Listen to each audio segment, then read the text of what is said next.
Good afternoon, ladies and gentlemen. I want to thank you very much for coming in order to learn about my book, The Alchemy of Love and Marriage. And what I try to do is explain to people why I chose what I chose on the cover. Because my whole life, when I go to a bookstore or to a library, I look at what's on the cover and I try to figure out, why did they pick this? And now I'm in a position in my second book to figure out why I picked it. And so if you look carefully, you'll see there's a heart with cracks and they're filled with gold. The heart with the gold shows you that there's love, but there's always some cracks. And sometimes you fill them and sometimes you do not. And in this heart, you can see what I fill them with. And really it comes from a Japanese philosophy from the 15th century called kintsugi. And last year, Shakira put out a song and she put it out about kintsugi in it. And several comedians have done it and people are writing about it. So apparently, while I was researching, I was doing a good thing because the rest of the world now knows what kintsugi is. And what it is it's basically, if you would drop a plate or drop a cup and it breaks into a lot of pieces, and it breaks, you say, well, it broke into a lot of pieces. Should I throw it away? Should I put it together with super glue? And you don't know exactly what to do. If it's old and it doesn't mean anything, you go, oh, throw it out. Well, the Japanese decided, yes, that's a choice. And it's also a choice to what we call super glue it. But what they decided to do was take that broken piece, and in romance we use a heart, and they decided to take that broken piece, and instead of whatever glue or resin they were using at the time, they added liquid gold. And when they added liquid gold, all of a sudden, the piece looked beautiful, more beautiful than when it was whole. And in the book, I refer to that and say, well, in a marriage or a relationship or a partnership, you have people who say, all right, I can't take it anymore, garbage. Or you have people who say, let's try to put it together. And there are people who work really, really, really hard. And when they work really hard, it's almost like the gold, because we value gold, you know, the gold standard, the gold Olympic medals, the gold jewelry, the gold in fairy tales. So that's part of the issue. How do you look at that repair? Or do you? Or do you not?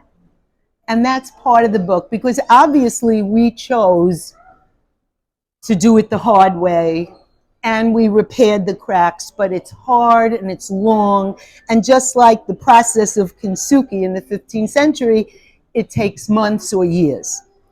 Then you look at the word alchemy, and the word alchemy really comes from, it's the predecessor of chemistry. And you know, if you took chemistry in high school or later on, you have one element and you have another element and you put them together and you get something else. Well, some of those elements, like in alchemy or chemistry, one is lead and it's really strong. One could be copper or tin, and it's really strong. Separately, they're strong. They've got skills, etc.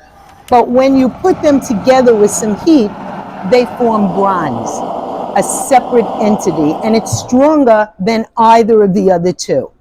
Same thing in a relationship. One partner has certain skills, is independent, and has strength. Another partner has other skills. Put them together. You mix them like in alchemy, the two people, and they form a relationship or marriage. And in that relationship or marriage, you have a separate entity. Just like bronze is separate from the two elements, and bronze is stronger than both. So it's like a third entity, or we used to say the whole is greater than the sum of its parts. In a marriage or a partnership, together, you're a third entity.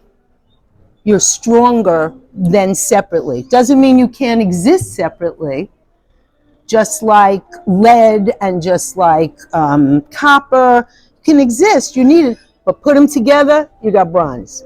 So you have a third entity, and it's whole, it's stronger than the two. And then sometimes 1 and 1 equals 2, but sometimes 1 and 1 equals 3. So that's why the cover has on it that which I chose. In my marriage or in many relationships, when you're traveling down that road, there are bricks, and sometimes the bricks come apart. And can they be re-cemented? So I have 2 paragraphs that I'm going to read to you. And one is about the book itself. It is my honor to travel the road of my marriage experience with you, from where it began to where it ended. And it is my mission to share the wisdom I attained along that road. In that way, I suppose you could call this book a teachable memoir. I offer it to you not as a psychologist or a religious leader or a philosopher, but as a caring, thinking person just like you, who is fortunate enough to enjoy a 47-year marriage until my widowhood. Over the long arc of that relationship, my husband and I grew, changed, learned things, made mistakes, laughed, cried, and ultimately created something greater than the two of us, like alchemy. And in the book, which begins shortly after that, I talk about getting married, staying married, and then the end, because it ended. However, what I do is I begin with a 2-page prologue, which shows you what happened the night we got engaged, which isn't about our marriage, but it really represents the way our marriage went. And it's kind of a funny story, and I like to tell you stories. And I think it's important to know that I look at marriage or a relationship as magic and logic. Some of it's very magical and some of it's very logical. And you've got to be able to balance, like in alchemy, the two. And there's a quote I begin with: challenges are what make life interesting, and overcoming them is what makes life meaningful. The night Howard and I got engaged unfolded like a scaled-down version of what would eventually be our marriage, our experience as a whole. It modeled the sequence of events in our larger story. The beginning of that evening was full of light, almost like a fairy tale. The middle was when darkness entered, and at the end we made the choice to go back into the light. I would like to share those details with you. When Howard decided to propose to me, just about 4 years into our relationship, he planned the entire evening perfectly. He arrived at the apartment I shared with my parents, bouquet of flowers and wrist corsage in hand, and off we went for a special evening in New York City. It was not a bad beginning for a 20-year-old college senior and his 19-year-old girlfriend. Our first stop was the Tower Suite, a most elegant restaurant on top of the Time and Life building, and a far cry from our usual diners and cafeterias. He had reserved a table next to the huge windows overlooking Radio City Music Hall and Fifth Avenue. As we scrutinized the fancy menu, 3 waiters stood by to serve us. 2 hours later, full and content, we strolled through Central Park. In the middle of a bridge over the lake, Howard told me to stop for a second. He got down on one knee. He pulled a tiny box from his pocket and proposed, and I said yes. After sealing the deal with a passionate embrace, we continued our walk hand in hand, exiting the park in front of the legendary Plaza Hotel, just like in the movies. Howard gestured toward a beautiful horse-drawn carriage. I stepped up into it and settled back into the plush seat, admiring the ring now twinkling on my finger. Sounds like a fairy tale evening, right? So far, so good. Once we were both settled, the driver offered us a coarse wool blanket to lay across our legs, and we arranged it. Within a minute, just as we were noticing a foul odor coming from the blanket, we were both scratching our skin, just scratching it.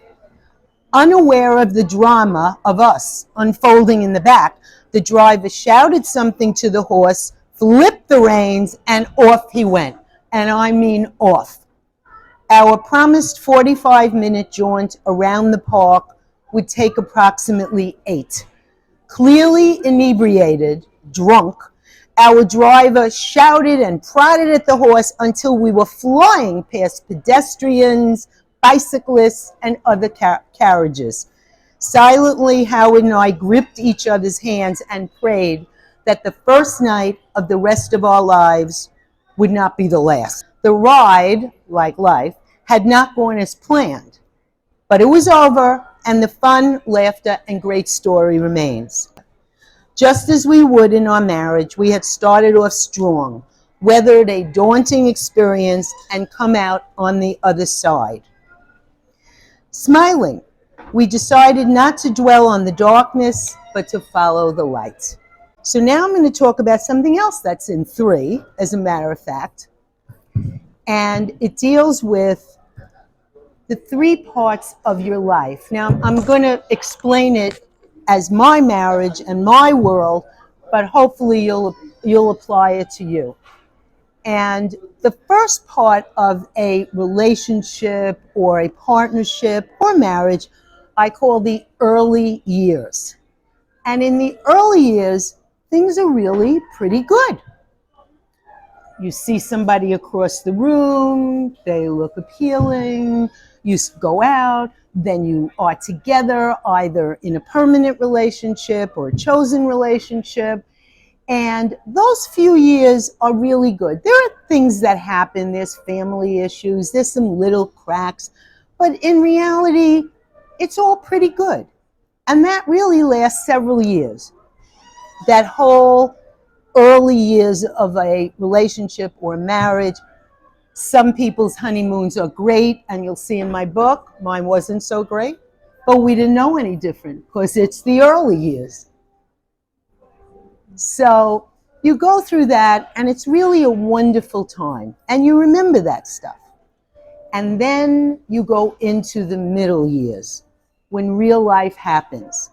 Maybe after the early years, you may have a child. Maybe you have a child at the end of the early years.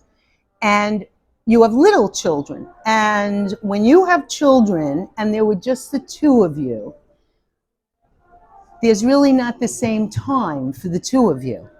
You start to go a little bit in different directions. Children are expensive.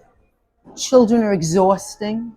Children come first because they're completely incapable in the beginning. They're not going to get up and go to the bathroom.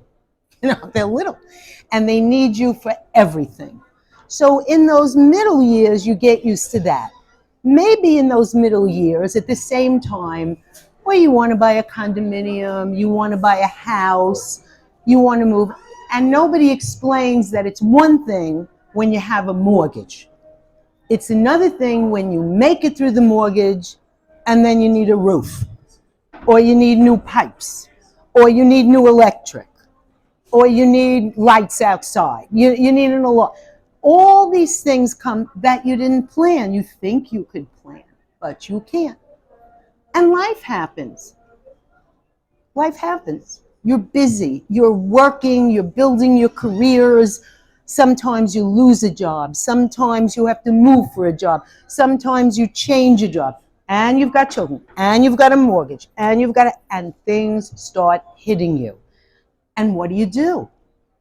You sort of take care of business. You're busy. You're occupied. and one starts to go one way, one starts to go the other. Nobody's doing anything wrong. They're just trying to get through it, and you're so preoccupied. Then sometimes we have a pandemic. Then sometimes we have Hurricane Andrew. Then sometimes, and life happens. Or one of the two people, the two partners, has to be the primary caregiver and also has to work. So they have these two roles equally important. All this happens in the middle years, and the cracks start getting wider and wider. And you really don't have time to sit down and say, whoa, wait a second, what are we going to do about this? Doesn't mean you don't go out to dinner. Doesn't mean you don't have time together. It means that it's not the same. Your priorities change. And those are the middle years, and they're hard. They're really hard. But nobody prepares you for that. So here you are in the middle with all this going on, one partner this way, one partner that way, the cracks are getting wider. What do we do? At a certain point, one or both is going to say, wait a second, time to throw out the plate. Or one says, I can't stay with you. And at that point, you have to decide what in heaven's name you're going to do about it. How much aggravation, stress, tension can you take? And so either at the end of the middle years or the beginning of the later years, it's time to make some choices, because the marriage isn't great. And if people tell you who've been married a really long time that everything was great, they're lying. Everyone I've ever met, and I know a lot of people, and I've interviewed a lot of people, and I'm older myself, that's not the way it is. But if you really, really, really, one of you and or both of you, one has to make more changes, one has to make fewer changes. In my case, my husband had to make more hard changes. I chose to help him, knowing we probably wouldn't stay together. But we did it through conversation. And it's not that I don't believe in therapy and marriage counselors. I absolutely do.